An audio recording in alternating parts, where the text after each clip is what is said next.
मुस्लिम नेता को मोदी शाह ने सौंप दी पार्टी की कमान। विपक्षी नेताओं में मची भगदड़। मुस्लिम भी बोले मोदी है तो मुमकिन है।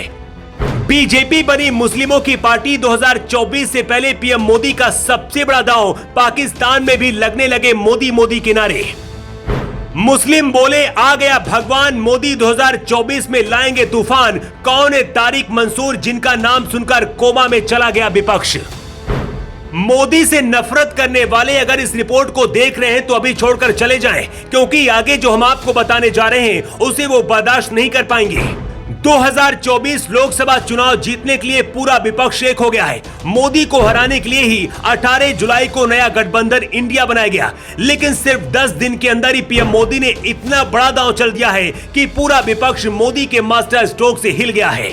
2024 के चुनाव में विपक्ष का पूरा सुपड़ा साफ हो सकता है, क्योंकि मोदी शाह ने बीजेपी की कमान अब एक मुस्लिम नेता को ही सौंप दी है। अभी तक माना जाता था कि बीजेपी हिंदुत्व को बढ़ावा देती है, मोदी को मुस्लिमों का दुश्मन बताया जाता था। इसी हफ्ते ओवैसी ने आरोप लगाया था कि मोदी सरकार मुस्लिमों को बड़े पदों पर नहीं रखती है, लेकिन अब मोदी ने बड़े पदों की तो बात छोड़िए, अपनी पार्टी की कमान ही मुस्लिम के हाथों में सौंप दी है।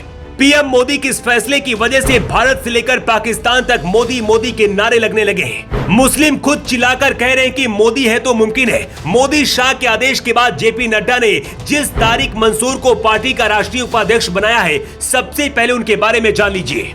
इसके बाद आपको ये भी बताएंगे कि अगले 1 महीने के अंदर यूपी से लेकर पूरे देश में मोदी शाह का प्लान क्या है। 27 जून को पीएम मोदी ने मध्य प्रदेश से पसमानदा मुस्लिमों की बदहाली का जिक्र किया था। मोदी ने तब कहा था कि वोट बैंक की राजनीति ने पसमानदा मुस्लिमों की जिंदगी को बर्बाद कर दिया है। उसी दिन पता चल गया था कि पीएम मोदी अब मुस्लिमों को लेकर कोई बहुत बड़ा दांव चलने वाले हैं।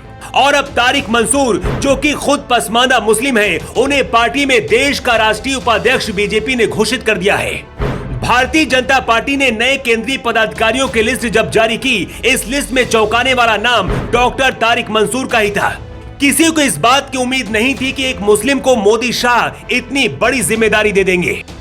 डॉक्टर तारिक मंसूर अलीगढ़ मुस्लिम यूनिवर्सिटी के पूर्व वाइस चांसलर रह चुके हैं, जिन्हें अब बीजेपी ने अपना नया राष्ट्रीय उपाध्यक्ष बनाया है। उन्हें इसी साल पार्टी ने उत्तर प्रदेश विधान परिषद के सदस्य के तौर पर चुना था। तारिक मंसूर को मिलाकर अब यूपी में सबसे ज्यादा एमएलसी बीजेपी के हैं। यूपी में बीजेपी के कुल 4 एमएलसी हैं, लेकिन तारिक मंसूर को बीजेपी ने इतनी बड़ी जिम्मेदारी क्यों दी है और मोदी शाह का प्लान क्या है, इसे समझिए। इस वक्त देश में जितने भी मुस्लिम हैं, उनका करीब 80% पसमानदा मुस्लिम है। दशकों से इन्हें हर क्षेत्र में नजरअंदाज किया गया। बीजेपी अब इसी का फायदा उठाना चाहती है। पूरे देश में विपक्षी पार्टियां मुस्लिमों का वोट तो लेना चाहती हैं, लेकिन उन्हें सिर्फ वोट बैंक की तरह इस्तेमाल करती हैं। तारिक मंसूर की बीजेपी में दूसरे नंबर पर जगह होगी। ऐसे में देश के मुस्लिमों के बीच ये मैसेज जाएगा कि बीजेपी के अंदर मुस्लिमों के लिए भी जगह है। तारिक मंसूर को बीजेपी 2024 के चुनाव के लिए पार्टी का स्टार प्रचारक बनाकर पूरे देश में रैलियां और रोड शो भी करवा सकती है। अगर ऐसा होता है तो देश के मुस्लिम बीजेपी की तरफ जरूर जाएंगे।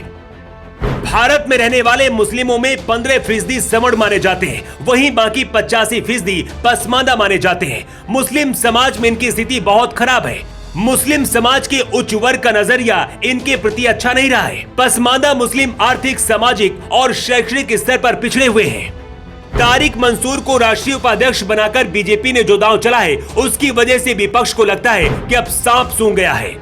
लोकसभा चुनाव के लिए सिर्फ 8 महीने बचे हैं। ऐसे में पीएम मोदी का ये सबसे बड़ा मास्टर स्ट्रोक माना जा रहा है। वैसे तो अभी ये शुरुआत है। विरोधियों की नींद उड़ाने के लिए मोदी आगे और भी कई बड़े धमाके करने वाले हैं। वैसे आपको क्या लगता है, पसमानदा मुसलमान समुदाय से आने वाले तारिक मंसूर क्या बीजेपी को 400+ लोकसभा की सीटें दिलवा पाएंगे? आपकी राय क्या है, कमेंट बॉक्स पर लिखकर जरूर बताएं। द राष्ट्रहित के लिए ब्यूरो रिपोर्ट।